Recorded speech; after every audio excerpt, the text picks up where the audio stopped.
Going to be a little bit of a different video today, but I'm going to break down the drama between Automattic CEO Matt Mullenweg and also between WPEngine. So it all started, it's probably started a ways before this, but basically it became to a head September 21st, 2024. Matt Mullenweg writes an article, WPEngine is not WordPress. Now, Matt Mullenweg is the CEO of Automattic. Automattic owns WordPress.com, and they also own WordPress.org, which is an open source project. So an open source project, if you are profiting off of it, there is an expectation that you are going to help the open source project as well, and not just basically profit off of it. So that is kind of the expectation that Matt Mullenweg has. And WPEngine has basically said, we are not going to be contributing that much to WordPress.org, and we do not want to pay for a trademark license. So basically what Matt Mullenweg said is WPEngine has caused confusion in the marketplace where people think WPEngine is related to WordPress or owned by WordPress. It's related to WordPress, but not owned by WordPress. It is a completely separate WordPress hosting company. So basically, they have built an entire business on hosting WordPress websites. One of the main issues that Matt also had, if we scroll down here a little bit, is that WPEngine doesn't give you WordPress. So something they've chopped up, hacked, butchered to look like WordPress, giving you a cheap knockoff.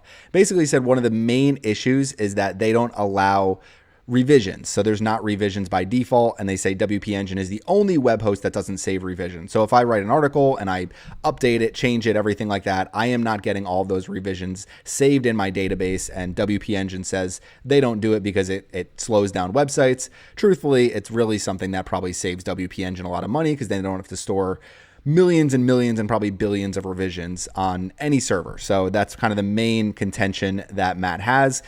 And in addition to, if they would just contribute a little bit more to WordPress.org, I think Automattic and Matt would be perfectly fine with this. But now I think it's gotten to the point where they have been going back and forth, and he has said that they've been kind of dragging me along, not contributing, not paying for trademark licensing fees.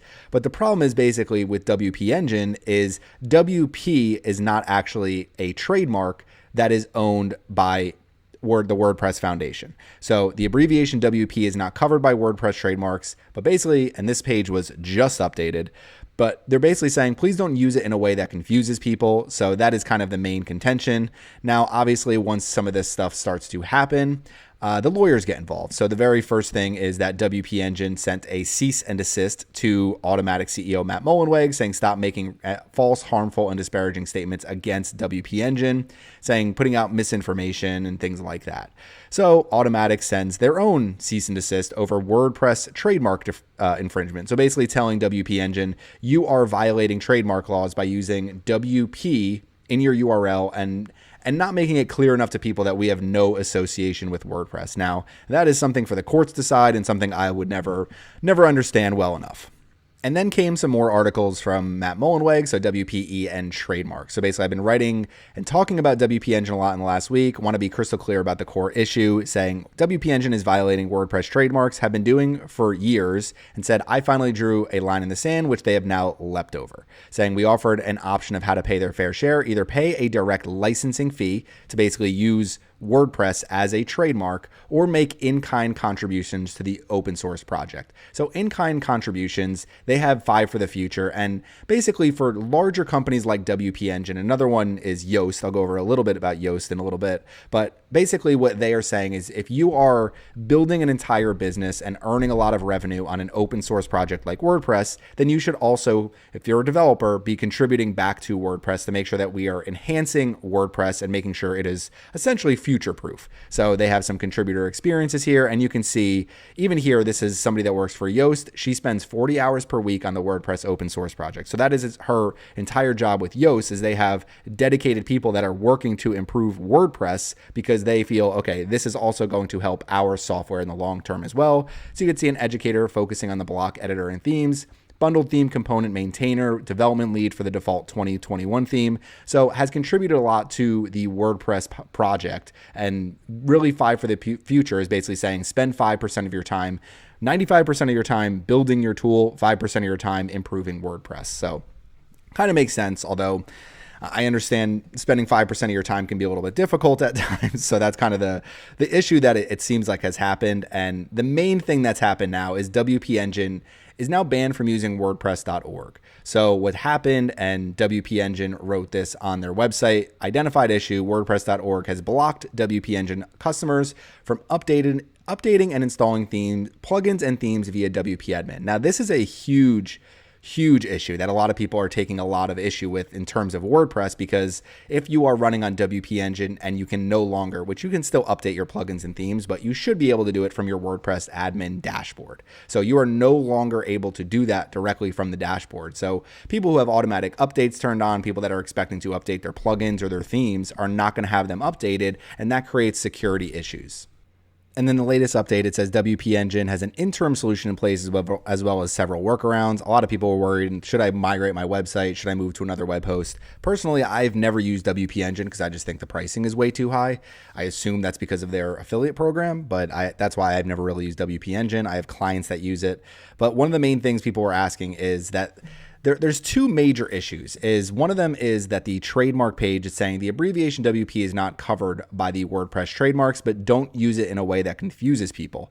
Now, the issue with that is I use a tool, WP Forms, and I'm very clear that this is not owned by WordPress, but it's drag and drop WordPress form builder. I mean, you really wouldn't know. I don't know what the difference between WP Forms, WPEngine would be in terms of whether or not I think it is owned by WordPress itself. This whole entire thing is built around WordPress. And I think the biggest issue that people have seen, developers and people that own WordPress tools, is the WordPress Foundation, which owns the trademark, has also filed to trademark managed WordPress and hosted WordPress, which is used very often by web hosts. Now, Automattic has come out and been very clear that the WP issue, the trademark issue, all of this issue is specific to WPEngine, but there are concerns with developers that at any moment Automattic can basically take you off of WordPress.org and make your life a lot more difficult for your developers and your customers and really impact your business pretty negatively. So kind of an interesting overall development that's happened. Matt Mullenweg, if you want to go to his blog, it is ma.tt. He has wrote in a few blogs there.